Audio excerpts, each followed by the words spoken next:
Good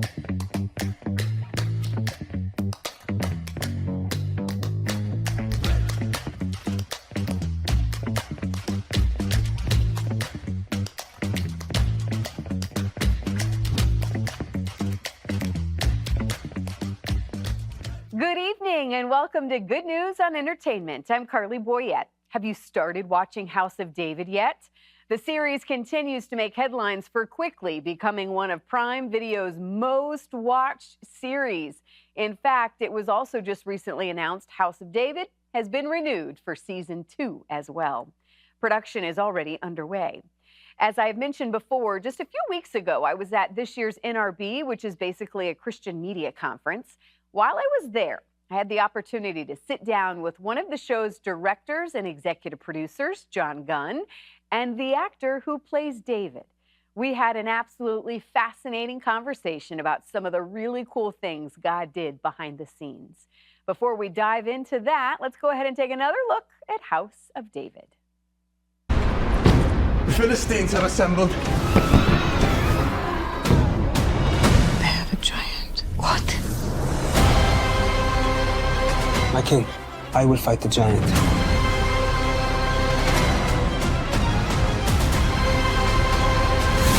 Goliath!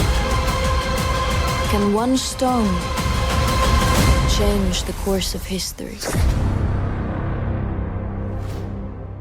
Oh, so much buzz still continuing for House of David, and I'm so excited to be joined now in person with these two gentlemen. First, I got to ask, here we are at NRB, and to see your face, well, really your body up against Goliath, right, all over NRB. Is it pretty surreal to see these posters everywhere? Yeah, we were just walking up and there was a giant poster and I'm like, what is going on? It's not even just right the now? poster, it's like on the windows of the hotel. And I mean, talk a little bit about that. That's always really fun when you live in your own little bubble, when you're writing and producing something like this, and you dream of it being out in the world. And then when it finally gets released, it just feels, so surreal to sort of give it over to an audience, and to see how big it becomes. And so it is cool. It is cool, especially for Michael, first time, right? Yeah. Right out of the gate. I know, like that's that why, come up, that was my first thought of, man, this has got to be an incredible experience for you. Yeah. Now, when we talked the first time, I love that you were honest. You were not cast originally. You were not that's what you were telling me, that you at first didn't get the part, and then you got back, and then you got another shot at it's like there's two different. it. You told me that. Well, there's two different sides of the story. I think I know John the would true tell story. you. John knows the real story. My side of the story was that I auditioned for House of David, like the first round, and then I kept calling my reps every week. I'm like, what happened to that David thing? What happened to that David thing? And eventually they got back to me. They said, hey, it's not going your way, man. And I was like, oh, dang it. And then 3 weeks later, they got back to me and said, hey, it's back on. They want you to re-audition, but it's a callback side, but it's not a callback. So I was like, well, and talk about, of finding the right if you don't have David right. Well, I'll tell you what, that's the true story, that from the perspective of myself and John Irwin, who were, in the throes of casting this show.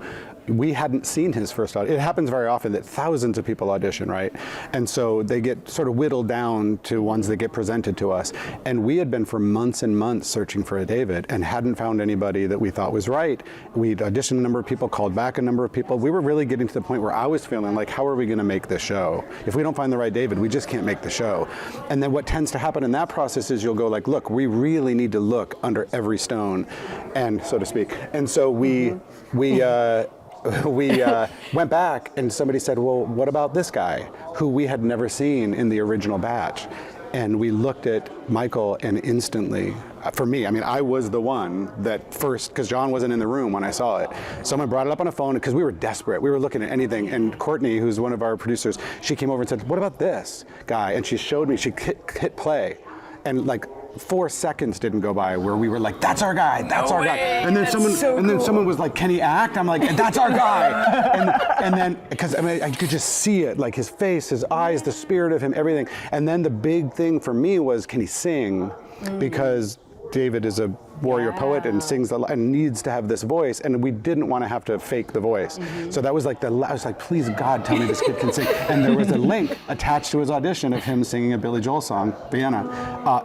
at a piano at a bar somewhere, wherever it Yeah. was, and I watched it, and we started freaking out. We were like, this is our guy, this is our guy. But to his point, even then, he'd never been in a show or on camera before, so we still had to go through many iterations of callbacks for Amazon to sign off. So it was a long journey, but we were, the moment I saw him, I knew it, and I said to John, we found our guy, and he's like, well, hold on, everyone just calm down, let me look at him. And I was like, it doesn't matter what you think, we found our guy. And then John was like, all right, this is our guy. Yeah. So, yeah. Well, and I will say, kind of like with The Chosen, and I think what Jonathan, when you have somebody that's not as well known, where you're already placing them in something else, there's, I think, a certain, beauty with filmmaking that comes with being able to start from the beginning. I love it. It was like a discovery, right? Yeah. That was the idea that you wanted to go, like, because of course you want stars and things for many reasons, but there's something about being able to say, I have no other attachment to this person, to this actor, and I can fully pour that person into this character. And for David, as an unknown living in the hills of Bethlehem,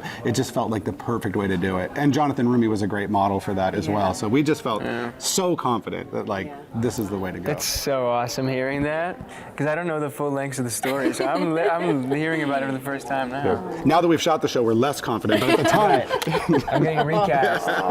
that's a joke. Well, hey, this was a very Good one, right? From what I understand, a very quick turnaround. Of you guys shooting it last year, it's already now on Prime Video. Yeah. When you look back at the season though of last year and actually getting this thing, I've heard John Irwin talk about this has been his thing that he's wanted to make since he was a teenager. Yeah. But when you look back at the season, where did you guys kind of see God show up and kind of see where like his fingerprints are over this? Because this is a big deal. This is a big story. It's not just a story. I mean, this is people's.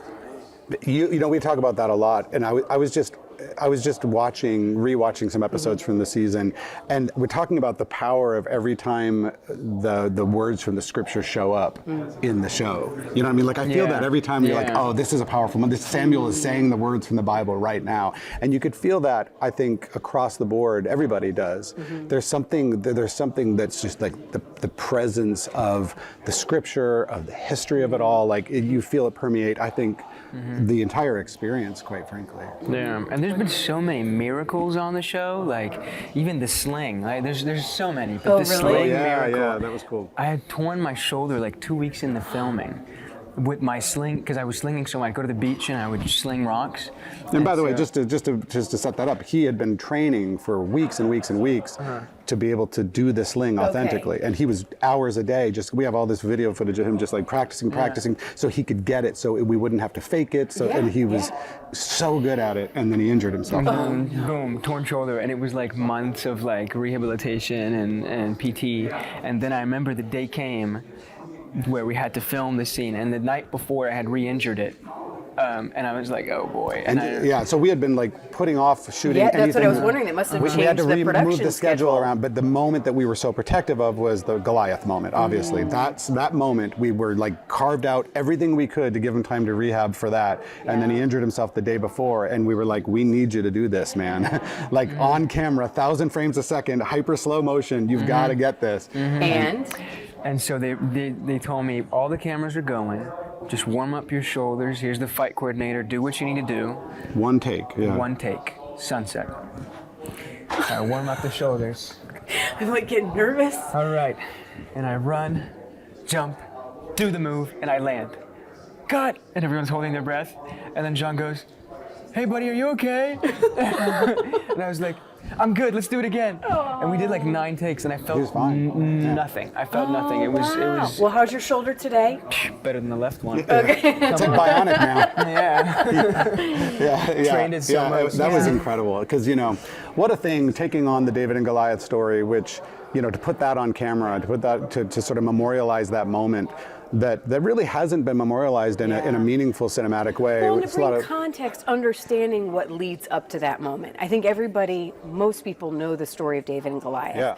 But when you know the context surrounding it, what it means, for the people of Israel, once he does, like it just, it's a whole new story. Yeah, and that was one of the great opportunities of it. John and I we talk a lot about how David and Goliath are three of the most well-known words put together on the planet. Everybody knows David and Goliath, but not a lot of people know the details of that story, you know. So it was a great opportunity to fill in the gaps and to really bring to life this story that you know but don't really know, you know. So let's talk about, when will we find out about season 2? I mean, are we just like, and then, because I want to hear more about Wonder Project as well, but guys? We'll see. We're hopeful. Obviously, we're all very hopeful. So when this show drops this week, so let's see what happens. Let's get to the first season and then we'll worry about season 2. By the way, and then season 3, 4, 5, and 6. Yes, I know, not just season 2. We have big plans. Okay. Yes. So there is a few. You've thought out. Yeah. A couple more seasons. Part of the wonderful opportunity that Amazon has given us here is to tell this story as a series, as opposed to just a single feature film. It's such a big story. It's such an epic story. It is an odyssey, really, the life of David. And so, the beauty of this opportunity is to take our time to humanize and these relationships, these characters, over many seasons would be a huge gift, right? And so that's the hope. And real quickly, too, I want to add, the soundtrack is amazing, and all the artists that are involved in this as well. Did you guys have any, pull with, hey, how did those come together? Tori Kelly's on the album. Yes. I guess obviously you're a big fan of her. Yeah, it's been really cool just because music is such an important part of David's story and of the show itself, and the fact that Michael sings all of his own songs in the show in Hebrew, often live on set rather than pre-recorded. Michael learned how to play the lyre, right? Yeah. So which is really cool. Beautiful. Our composer, Kevin Kiner, he was so blown away because they were trying to teach themselves the lyre, and then Michael went and got himself one, and next thing you know, he's playing it like a guitar, and they were like, he's better than we are, so just let him play it. So the music is really important, and the soundtrack was a great opportunity, and King and Country doing a cover of 40 has been so cool for us. There's all sorts of artists that are on it. Well, as we end, just touch on the Wonder Project, because I think as the faith-based audience, we're just so excited about the stories being told, and just excited about what y'all's vision is and the goal. Yeah, it's interesting because as a filmmaker, even if you have a production company, you're often just always in need of distribution, of financing. And so the audacious dream was, John and I were just saying, what if we just had our own studio? If you can find the resources to develop and distribute our own content, with partners like Amazon and Sony and Angel Studios. And so we've had a tremendous amount of support, people that have helped to finance and helped to give us the resources we need, and a partnership with a company like Amazon, which is just astonishing. Which is still, from my understanding, giving you complete... Well, that was absolutely necessary. Complete creative control was necessary because we need our audience to trust that we have our hands around this content, and that we have complete creative control in a way that is unprecedented. With the support of their resources and the global reach of that company, it's been a dream, and is the early stages of a dream that we can't wait to manifest. We have a lot of exciting projects coming down the pike. House of David is the first one to drop, but there's much more to come. What about for you as we close? What's kind of, when you look at the future, praying for what's ahead, are you just taking a seat back and going, okay, Lord, whatever's next? Yeah, I always think to myself, I think the biggest task for me to do is just to sit back and trust. Do the work and trust in God, trust in John, trust in everyone in House of David, because really we're all in this together, and we're doing it for the Lord, and in the end it's His Spirit that people are going to see. That's what's going to resonate with the audience. So I pray for that. Yeah. Well, congratulations again on the role, on the series coming to life, and we're excited to see where it goes from here. Thank you so much. Thank you so much. Now, one of the other really cool things about this series is the use of AI, artificial intelligence. Listen to what John Irwin has to say about that aspect. Hey, I'm John. I am creator and co-showrunner of House of David. It is our company, The Wonder Project's first production in collaboration with Amazon and Prime Video. It's on Prime Video right now. To our knowledge, we are the first, or among the first, to use generative AI tools to create some of the scope and scale that would have been otherwise impossible.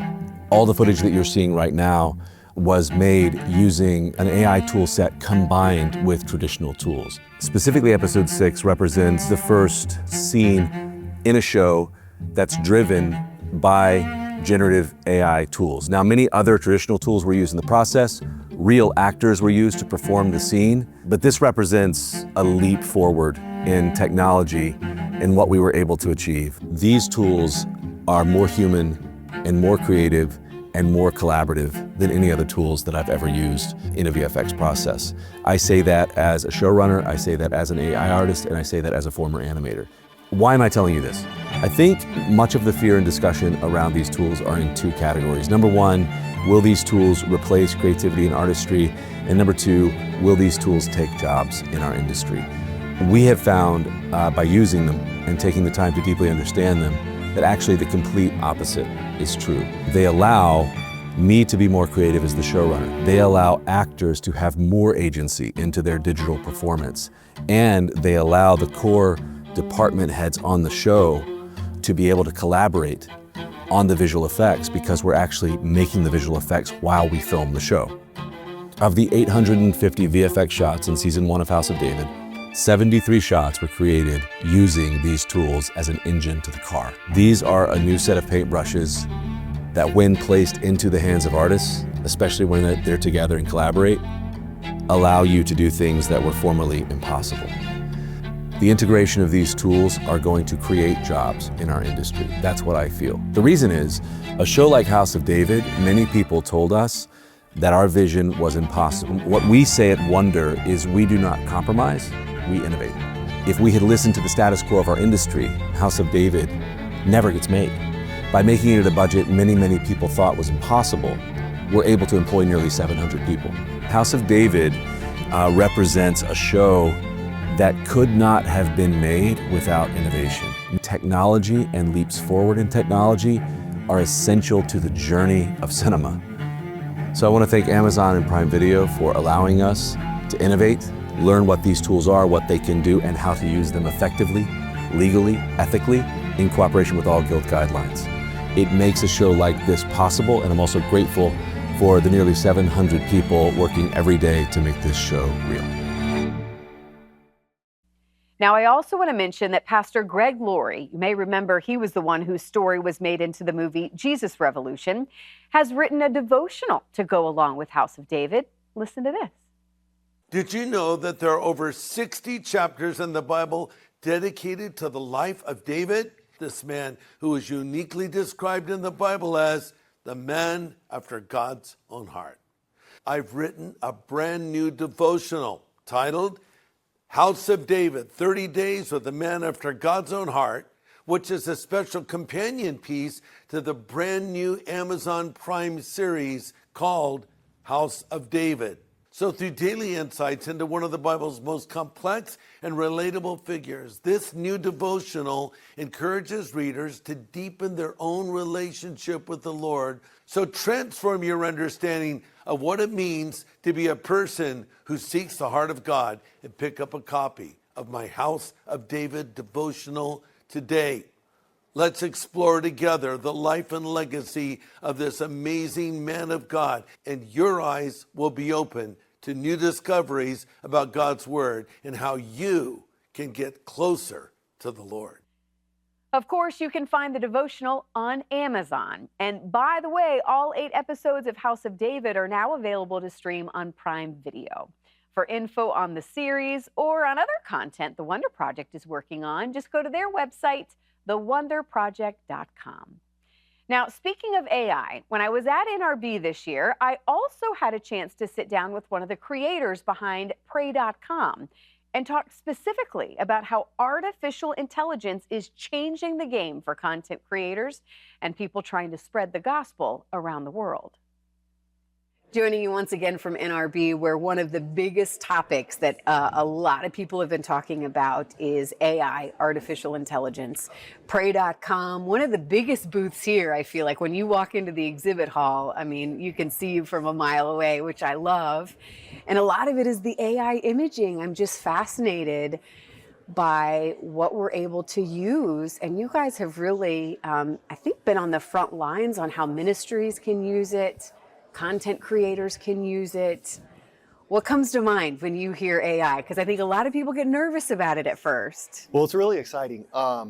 Yeah, I would like to think of AI as enhancing human creativity, not overshadowing it. Because, like you said, it's a lot. It's scaring a lot of people, right? It's a new technology, but as a tech company, we try to stay in front of all this tech, and a big part of that is learning it, researching it, understanding it, and utilizing it, right?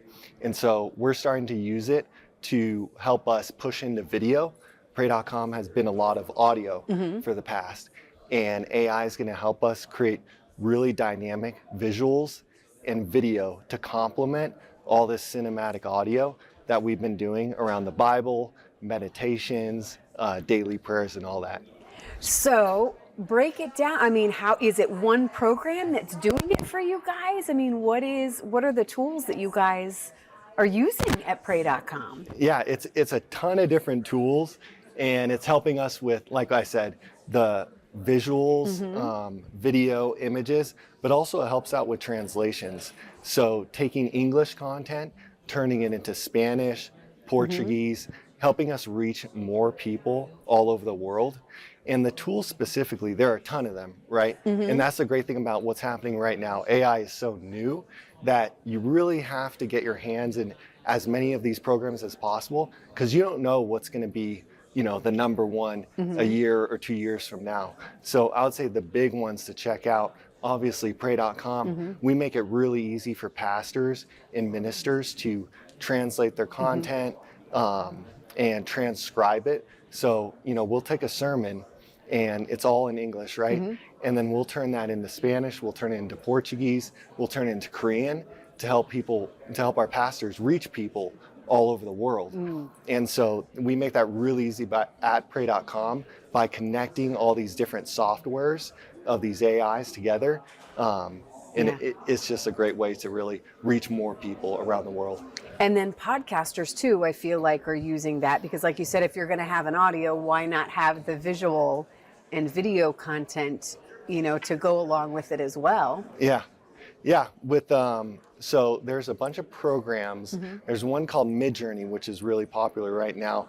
That's a text to image AI, and basically what that means is you input text. Okay, and this is what I've seen on the news. Like I've seen examples of it where you go, you know, I need a baby that's da da da, you know. Exactly, that's exactly what that is. So it'll create all these visuals, right? And you can use those in your podcasting or whatever audio content that you have. And then what you can do is take those images and use image to video AI software. So that's stuff like Runway and Minimax and Kling's another one. There's, I want to say like 6 to 8 of them.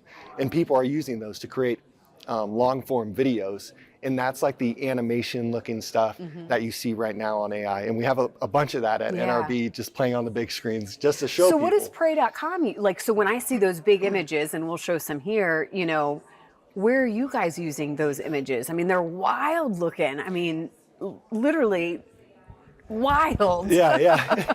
So now we do a bunch of podcasting, right? Okay. We have podcast shows and series. And we've been doing that for a little over 2.5 years now.